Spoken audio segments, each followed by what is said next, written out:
Masih Terkait kerja ya masalah hari-hari itu, Sabtu Pak. ya? Oke, silakan. Iya, Hmm.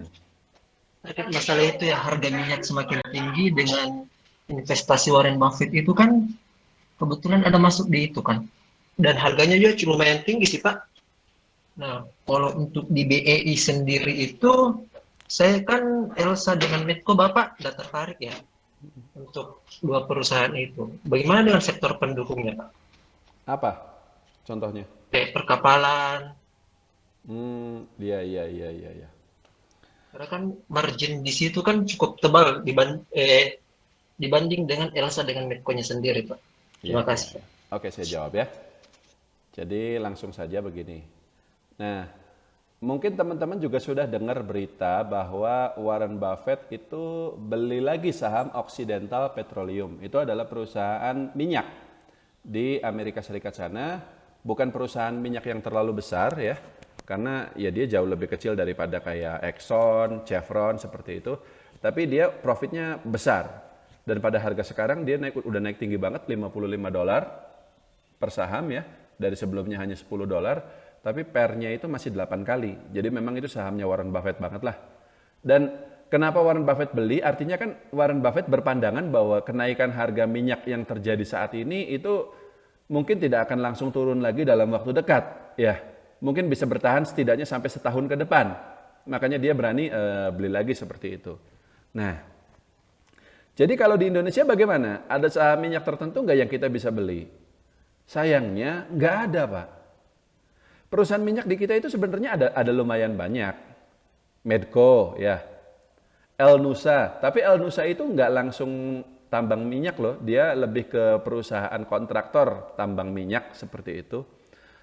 Kemudian ada BP namanya, Benakat Integra. Kemudian ada Ratu Prabu Energi, Arti kodenya itu. Dan banyak lagi yang lain.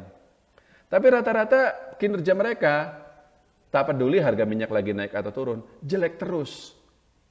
Saya udah ngamatin perusahaan-perusahaan itu sudah lebih dari 10 tahun terakhir. Dan selama 10 tahun terakhir ini, harga minyak dulu tahun 2014 itu kan pernah harga minyak di atas $100 per barel, itu pernah. Sekarang harga minyak juga lagi tinggi lagi, tapi itu pernah terjadi sebelumnya harga minyak setinggi itu. Nah pada saat momen harga minyak tinggi itu, ya Medco segala macam kinerjanya nggak untung banget Pak, biasa aja. Dan setelah saya lihat, ya itu karena biasanya Medco misalnya utangnya terlalu gede. Terus gini sih sebenarnya problem utamanya adalah kita itu Indonesia itu minyak kita itu cukup banyak betul ya. Tapi sebagian besar ladang minyak kita itu dikuasai oleh asing, oleh Exxon, Chevron, Petronas juga ada Pak. Itu Malaysia kan, tapi ada loh di Indonesia seperti itu. Lalu apa namanya Shell, kemudian BP ya, BP British Petroleum dan seterusnya. Semua perusahaan minyak gede di seluruh dunia itu ada operasionalnya di Indonesia. Jadi ladang-ladang minyak kita rata-rata dikuasai oleh asing. Perusahaan lokal itu cuma pegang sedikit. Pertamina juga tidak punya ladang minyak terlalu banyak di sini. Pertamina itu ya bisnisnya paling banyak ya SPBU saja sudah. Tapi kalau untuk pengolahan minyaknya dia masih kecil lah, masih harus banyak berkembang gitu seperti itu. Jadi agak susah nyari perusahaan minyak di sini yang memang profit. Beda dengan di Amerika. Amerika juga produksi minyak mereka banyak dan dikuasai oleh perusahaan Amerika itu sendiri. Salah satunya Occidental. Occidental ini perusahaan kecil tapi profitnya gede, malah lebih gede daripada Chevron atau misalnya Exxon. Jadi ya sudah Warren Buffett masuknya ke situ. Tapi kata kuncinya sih Pak, kata kuncinya ya, bukan minyaknya, tapi apa? Energi.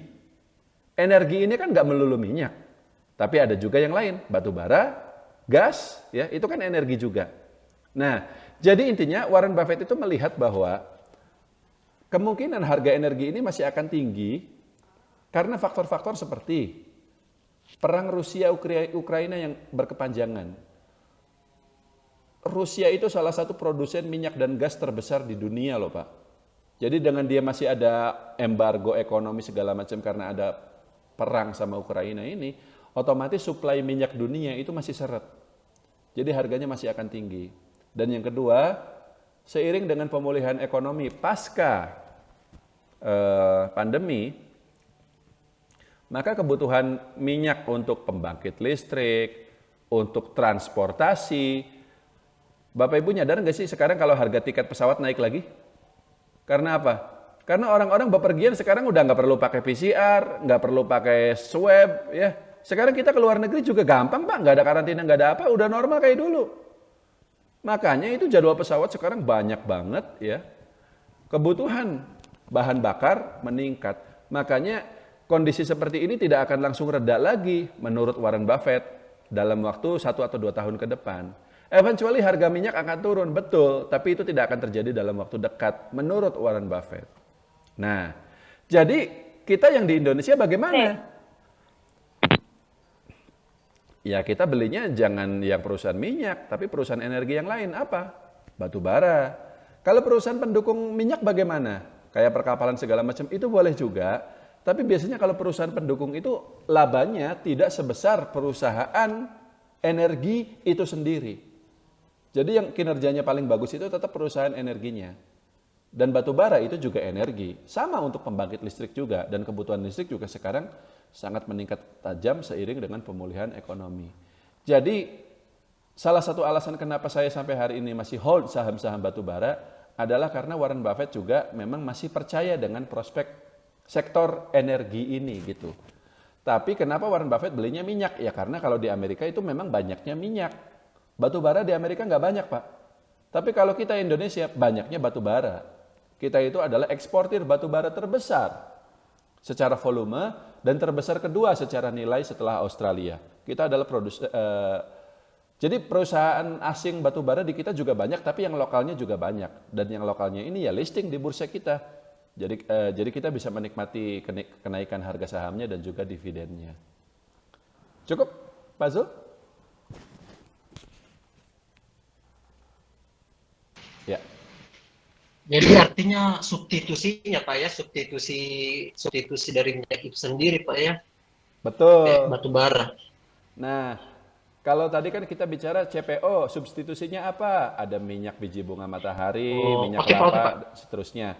Tapi CPO tetap yang nomor satu karena harganya paling murah. Nah, kalau minyak sama batu bara, dua-duanya sama murahnya, Pak. Yang agak mahal itu justru gas. Harga gas itu mahal. Makanya itu, tapi kalau batu bara itu sama murahnya. Jadi kalau nggak bisa pakai minyak, pakai batu bara juga bisa gitu. Kalau pembangkit listrik ya, begitu. Cukup, Azul?